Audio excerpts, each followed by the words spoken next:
بسم اللہ الرحمن الرحیم۔ السلام علیکم۔ ابتدا رب العزت کے نام سے جس نے جان دی جہان دی، اور درود و السلام محمد والے محمد پر۔ آئین ان کے ساتھ ناصر نقوی حاضر خدمت۔ ناظرین، آج ایک اسپیشل پروگرام کر رہا ہوں اور بڑے دکھے دل کے ساتھ کر رہا ہوں۔ میں اس قسم کی کہانیوں پہ نہ یقین رکھتا ہوں، نہ اسے بڑھاوا دینے کے لیے اس کو اسکینڈلائز کرتا ہوں، لیکن ایک ایسی کہانی جس نے پورے پاکستان کو ہلا کے رکھ دیا اور ابھی تک اس کا سرا نہیں مل رہا۔ یعنی ایک اکیلی گمسم سی لڑکی حمیرہ اصغر، ذمہ دار خونی رشتہ دار، دل ہلا دینے والے انکشافات۔ زندگی میں کون مرد آیا؟ حقیقی دشمنی یعنی پس پردہ، سب سے زیادہ لڑائی اس کی اور دوستی کس سے تھی؟ ان تمام باتوں سے آپ کو آگاہ کرنے کا مقصد صرف ایک ہے کہ اولاد والے اس کو خطرے کی گھنٹی سمجھیں، بیٹیوں والے اس کو اپنے لیے خطرناک یعنی لمحہ فکریہ قرار دیں اور سوچیں یہ سب کچھ کیسے ہوا، کیوں ہوا۔ اس لیے کہ معاشرتی پرابلم، ایک معاشرے میں ایک ایسا واقعہ ہوا کہ ایک جوان 32 سالہ لڑکی مر گئی۔ کیوں مر گئی، کیسے مر گئی، کسی کو پتہ ہی نہیں، نہ محلے داروں کو پتہ، نہ برادری کو پتہ جن کے ساتھ کام کر رہی تھی صبح شام۔ روشنیوں کا ایک ستارہ اچانک آسمان سے ٹوٹ کے مٹی میں مل گیا، اور نہ کوئی تماشائی نظر آیا، نہ کوئی دکھی نظر آیا۔ سوالیہ نشان بن گئی، کیوں؟ اس موقع پہ بات تو نہیں بنتی، لیکن میں چاہوں گا کہ یہ بات زیادہ سے زیادہ لوگوں تک پہنچے، تو میں آپ سے ریکویسٹ کروں کہ آئین کو سبسکرائب کریں، لائک کریں، گھنٹی کے بٹن دبانا نہ بھولیں، بلکہ اپنی قیمتی رائے کا اظہار بھی کریں۔ بات یہ ہے سیدھی سی کہ ایک تنہا ایک اکیلی لڑکی، گمسم سی لڑکی حمیرہ اصغر، عام طور پہ جب بھی ماضی میں کوئی ایسی واردات ہوئی، چاہے وہ قندیل بلوچ کی ہو، چاہے وہ نور مقدم کی ہو، چاہے کوئی ہو، اس میں کوئی نہ کوئی اسکینڈلائز کیا گیا، اسے کوئی نہ کوئی اسکینڈل نکلا اور کہانی کہیں سے کہیں پہنچ گئی۔ لیکن یہ اکیلی گمسم سی لڑکی، میں اس لیے کہہ رہا ہوں اس کو کہ کام کر رہی تھی شوبز کی دنیا میں، شوٹ کے لیے بھی جاتی تھی، پروگرام بھی کر رہی تھی۔ میرا خیال ہے اے آر وائی کا ایک پروگرام تھا تماشا، اس میں بھی کام کیا، اور شاید یہ بھی ہے کہ جو بھی فلم ایک آئی ہے ہمایوں سعید کی، اس میں بھی انہوں نے کام کیا۔ بہت زیادہ کام نہیں کر رہی تھی، لیکن کام کر رہی تھی، اور وہ خاصے یعنی سالوں سے یہاں تھی۔ میں تو کراچی میں رہ رہی تھی، اکیلی رہ رہی تھی، فلیٹس میں رہ رہی تھی، ڈیفینس کے علاقے میں، جہاں یہ روایت ہے کہ کسی کو یہ نہیں پتہ کہ ساتھ والے گھر میں کون رہتا ہے۔ یہ بے حسی ہے۔ بطور کلمہ گو ہمیں ہمسایوں کا خیال رکھنا ہے کہ کہیں بھوکا تو نہیں مر گیا، رہ گیا، یہاں تو بھوکا مر گیا، پتہ نہیں لگا۔ لیکن پوش ایریا کی یہ پرابلم ہے کہ وہ کسی کو نہیں ملتے، نہ کسی سے دیکھتے ہیں، نہ کچھ، وہ اپنے حال میں مست رہتے ہیں۔ لیکن جتنی بھی تحقیقات ہوئی ابھی تک، پولیس کے ذریعے، رپورٹنگ کے ذریعے، صحافتی دوستوں نے جو کیا، یا جو ان کے ساتھی اداکاروں نے، آرٹسٹوں نے بتایا، میں نے پوری تحقیق کرنے کی کوشش کی، تو اس میں کہیں بھی کوئی یعنی ایک لوز بال نظر نہیں آئی۔ ورنہ عام طور پہ لڑکیوں کے بارے میں تو یہی ہوتا ہے کہ وہ راتوں کو لیٹ گھر آتی تھی، اس کے گھر میں محفلیں ہوتی تھیں، اس کو مختلف دوست چھوڑنے آتے تھے، اس کو کوئی لینے آتا تھا، ان کا جھگڑا ہوتا تھا، نہ ایک بات بھی نہیں۔ بڑی اذیت ناک اس کی موت ہوئی، اور مجھے وہ بزرگ یاد آتے ہیں جب پرانے زمانے میں، اب تو وہ بزرگ بھی نہیں رہے، جن سے پوچھو کہ بابا جی، چاچا جی، ماما جی کیا حال ہے آپ کا، تو کہتے تھے پتر اصل ننگ گئی ہے، دعا کر کہ اخیر بھی چنگا ہوئے۔ تو یہ وہ اخیر ہوتا ہے جو چنگا نہیں ہوا، یعنی اچھا نہیں ہوا۔ زندگی کا اختتام، زندگی ایک تحفہ ہے قدرت کا، اس کا اختتام بھی اچھا ہونا چاہیے۔ اور پھر اس لڑکی کا جو پڑھی لکھی ہو، جس نے پرفارمنگ آرٹ میں مطلب ڈگری حاصل کی ہو، جو NCA کی پڑھی ہو، لاہور کے ایک بڑے قدیم اور عظیم ادارے میں پڑھی ہو، جس کی فیملی بھی پڑھی لکھی ہو، اس کے ساتھ اتنا بڑا حادثہ ہوا، اور یہ اچانک آواز آئی کہ باپ نے لاش لینے سے انکار کر دیا۔ بہرحال وہ تو کمپنسیٹ ہو گئی کہ بھائی اور بہنوئی ایک پہنچ گئے لینے کے لیے، لیکن اس پہ بیتی کیا یہ کون بتائے گا؟ اب کوئی نہیں بتائے گا۔ مٹی پاؤ فارمولہ ہوگا، بہنوئی اور بھائی لے کے اسے آ گئے، مطلب لاش دی جا رہی ہے ان کو، پولیس کہہ رہی ہے ہم ان کے حوالے کر رہے ہیں، تو آج یا کل لاہور میں اسے سپرد خاک کر دیا جائے گا خاموشی کے ساتھ۔ لیکن یہ سانحہ ہے معاشرے کا، یہ المیہ، اس پہ غور کرنا ہوگا۔ جن کی بیٹیاں برابری کا حق ادا کرنے کے لیے، معاشرے میں اپنا مقام بنانے کے لیے، اپنی شخصیت کو اجاگر کرنے کے لیے، اپنی صلاحیتوں کی باقاعدہ برملا اظہار کرنے کے لیے گھروں سے نکلتی ہیں اس مردانہ معاشرے میں، ان بیٹیوں کا خیال رکھنا ہوگا، یا جتنے بھی بیٹیوں والے ان کو بہت خیال رکھنا ہوگا۔ حالانکہ بیٹوں کا بھی ویسے ہی ہے کہ کسی اور مسئلے میں نہ پھنس جائے۔ آج کل تو منشیات کا بڑا مسئلہ ہے، یہاں بھی یہ الزام لگایا گیا کہ وہ منشیات کی شروع کی جو خبریں عجیب و غریب اسٹوریاں اس لیے کہ جناب وی لاگ کرو، اپنے لائکس لیں، ڈالر کمائیں، لیکن میرا اکاؤنٹ دیکھ لیں میں ان میں سے نہیں ہوں۔ 14-15 ہزار میرے سارے وہ ہیں، اور کوئی اتنا وہ نہیں ہے کہ میرے پاس کچھ نہیں آتا جاتا۔ میں ایک مشن سمجھ کے کام کرتا ہوں، لہذا یہ پروگرام بھی ایک مشن سمجھ کے کر رہا ہوں، بیٹیوں والوں سے مخاطب ہوں۔ ایک حمیرہ اصغر چلی گئی، ابھی تک پولیس اور جو تحقیقاتی رپورٹنگ ہے اس میں یہ نہیں پتہ لگ رہا کہ 6 ماہ سے وہ لاش بے حرمتی کا شکار تھی یا 9 ماہ سے۔ ڈیوریشن 6 سے 9 ماہ تک کہی جا رہی ہے۔ آخری کال جو اس نے کی ہے وہ ہے ستمبر کی، اور آخری انسٹاگرام پہ جو اس نے پوسٹ کی ہے وہ ہے اکتوبر کی 2024 کی۔ کیسا معاشرہ ہے، کیسے لوگ ہیں کہ کسی نے 6 ماہ 9 ماہ گزرنے کے میں کسی نے پوچھا ہی نہیں، کسی شخص سے اس کے اچھے برے تعلقات ہی نہیں تھے۔ الزام لگا کوئی نہ کوئی مرد ہوگا پیچھے، کوئی نہ کوئی عشق کی کہانی ہوگی، کون مرد آتا تھا؟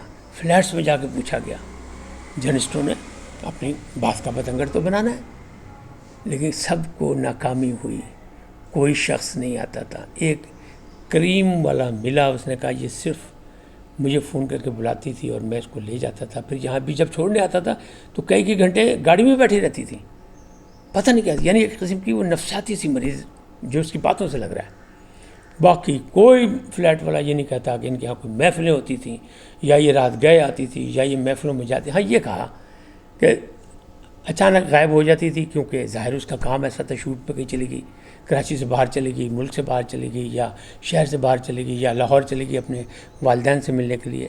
لاہور میں ایسے ذرائع ہیں جنہوں نے یہ بتایا کہ وہ ملنے آتی تھی، سب ملتے تھے۔ تو پھر کیا ہوا؟ کیوں لاش لینے سے انکار کیا؟ تو ایک بات یہ ہے کہ 80 سال سے زیادہ عمر ہے ان کے والد کی۔ اب کچھ لوگوں نے تو دوستوں نے کہہ دیا ان کے والد کا انتقال ہو چکا ہے۔ بغیر تحقیق کے خبر کو پہنچانا ظلم ہے، زہر قاتل ہے۔ لیکن ہم میڈیا والے، ہم دوست جو ہمارے پاس آج کل نئے جو سینئر جرنلسٹ ہیں، وہ جو دل چاہتا کہہ دیتے ہیں۔ کیوں؟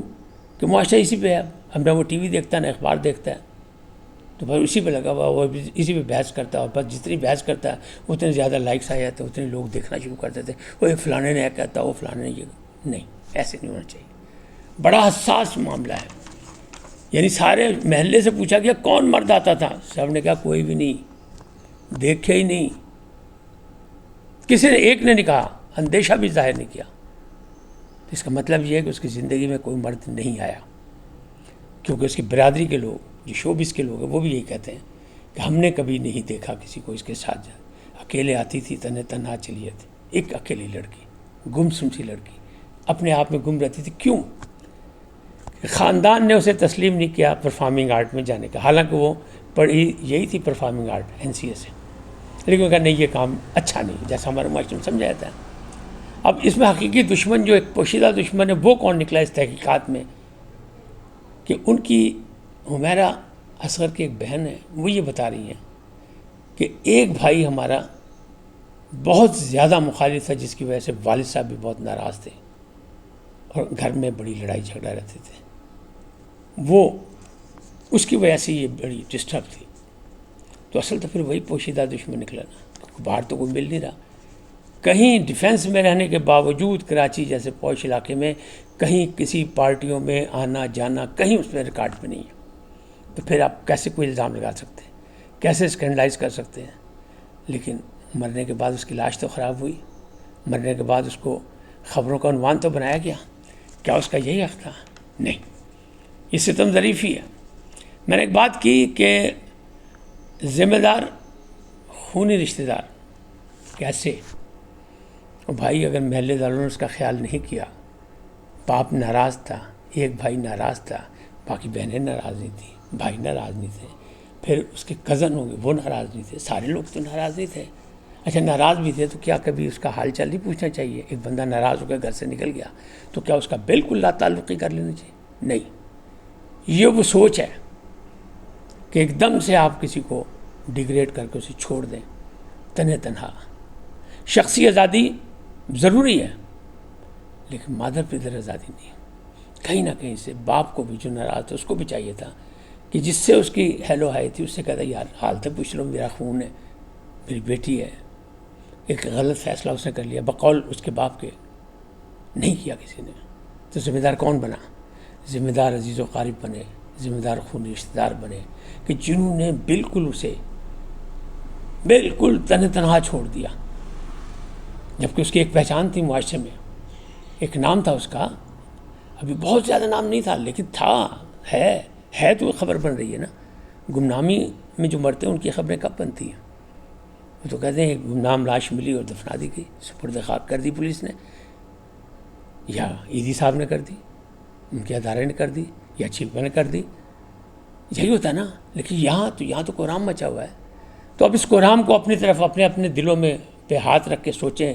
یہ دل دہلانے والی بات ہے کہ نہیں؟ ایک 32 سالہ خاتون، خوبرو خاتون، جس کو کہ انسٹاگرام پہ 7 لاکھ چاہنے والے موجود تھے، فالوور تھے جو اس کے پیچھے چلنے والے تھے، اس کی باتوں کو پسند کرتے تھے، اسے لائک کرتے تھے. ان میں سے کوئی ایک نہیں نکلا جس نے اس کا حال پوچھا 6 ماہ میں، 9 ماہ میں. اور ستم ظریفی یہ ہوئی کہ چونکہ وہ کرایہ نہیں دے رہی تھی، چونکہ اس کے مکان مالک سے رابطے نہیں تھے، تو وہ بیلف لے کے آیا، گھر کا دروازہ توڑوانے تو اندر سے ہی لاش نکلی. ورنہ یہ بھی نہ پتہ لگتا، اور پتہ نہیں کتنے دن پڑی رہتی. پھر اس کے کمرے سے، اس کے گھر سے کسی قسم کا کوئی قیمتی سامان نہیں نکلا. فریج موجود، صوفہ موجود، کرسیاں موجود، فریج میں صرف دہی کا ایک پیکٹ رکھا ہے. قسم پرسی ہے لیکن اسے ظاہر نہیں ہونے دی کہ وہ کوئی اتنی قسم پرسی میں ہے. ٹھیک ہے، اس کا مسائل ہوں گے، نفسیاتی پرابلم تو ہوگی گھر سے، ایک شوبز کی دنیا سے، کیونکہ تنہا تھی، خود ہی سوچتی ہوگی. تو وہ کہتے ہیں نا خالی ذہن جو ہوتا ہے وہ شیطان کا گھر ہوتا ہے. اس میں اب کہا جا رہا ہے کہیں خودکشی نہ کر لی، ہو سکتا ہے کر بھی لیے، کوئی بڑی بات نہیں ہے، کیونکہ ایسے حالات میں ہو جاتا ہے. یہی کچھ ہوتا ہے، سیکنڈوں کا فیصلہ ہوتا ہے. لیکن جناب وہ معاشرہ، وہ محلے دار، وہ گھر والے، وہ خاندان والے، وہ خون رشتہ دار، وہ بھائی بہن جواب دہ ہیں کہ انہیں پوچھے کیوں نہیں، پتہ کیوں نہیں کیا. اتنی بے حسی کہ وہ عورت جو انسانوں سے بھی ہمدردی کرتی تھی اور جانوروں کا بھی خیال کرتی تھی، وہ خاتون ایسے مر گئی جیسے کوئی کیڑا مکوڑا، جیسے کوئی جانور. اور سوشل اینیمل کہلاتے ہیں، اشرف المخلوقات. ہمسائے میں بھی موجود ہے، کلمہ گو بھی ہیں، ہمسائے کا خیال کا بھی حکم ہے، سب کچھ ہے، کسی نے نہیں پتہ کیا. تو اب میں اور آپ اس بات کو سوچیں اور خیال کریں ایک دوسرے کا، اور جن کی بیٹیاں ہیں وہ زیادہ خیال کریں، اس لیے کہ کسی وقت بھی یہ جو دماغ دیا نا اللہ تعالیٰ نے، شیطان ساتھ ہے، رحمان کے ساتھ شیطان بھی ہے. تو شیطانی فطرت اگر وہ ہو گیا، کہیں بہک گیا تو کیا ہوگا؟ کیا یہ بہکے ہوئے خاتون کی لاش ہے؟ کیا یہ معاشرے کی ٹھکرائی ہوئی خاتون کی لاش ہے؟ کیا یہ خونی رشتہ داروں کے دھتکارے ہوئے کی لاش ہے؟ نہیں، ایسا نہ کہیں، میں تو نہیں کہوں گا، آپ بھی نہ کہیں. لیکن اس سے سبق ضرور حاصل کریں کہ ہمارے معاشرے میں کتنی بے حسی ہے، کیا ہو رہا ہے. یہ ایک حمیرہ اصغر نہیں ہے، یہ لمحہ فکریہ ہے، یہ توجہ دلاؤ نوٹس ہے کہ اپنی اپنی حمیرہ سام لو، خیال کر لو، اپنی اپنی منجی تھلے ڈانگ پھیرو، اپنی اپنی پنجابی میں کہتے ہیں بکل دا چور لبو، کہ کہیں ایسا واقعہ نہ ہو جائے، ایسی ڈکیتی نہ ہو جائے. اس وقت تک کے لیے اتنا ہی. جاتے جاتے آپ سے درخواست کہ اپنے حلقہ احباب میں سے ضرور شیئر کریں، آئین ہم کو سبسکرائب کریں، لائک کریں، گھنٹی کا بٹن دبائیں نہ بھولیں. پازیٹیو باتیں سننے کے لیے، غیر جانبدارانہ، چاہے عمران خان نے غیر جانبدار کو جانوری کہیں، لیکن ہم مانتے ہیں، تسلیم کرتے ہیں کہ ہم جانور ہیں لیکن سوشل اینیمل ہیں، ایک دوسرے سے جڑے ہوئے لوگ ہیں. تو ہمیں اور آپ کو سب کو ایک دوسرے سے جڑے رہیں تو ایسے حادثات میں کمی ہو سکتی ہے. اللہ نگہبان. جاتے جاتے پاکستان زندہ باد، پاک افواج زندہ باد.